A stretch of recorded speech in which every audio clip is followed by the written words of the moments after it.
Hello friends, we always talk about aluminium composite material and its wall assemblies. Today I would like to talk about aluminium composite material but roofing assemblies.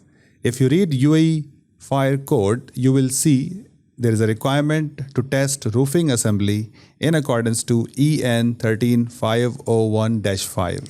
And we have conducted testing of roofing assemblies with Alucopanel A1 4mm, with Alucopanel A2 4mm, as well as Alucopanel FR 4mm and 6mm.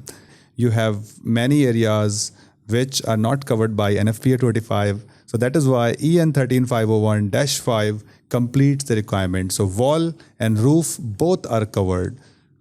All these assemblies are tested, certified, and listed with UAE Civil Defense. If you would like to learn more, please get in touch. We are here to support. Thank you. All the best.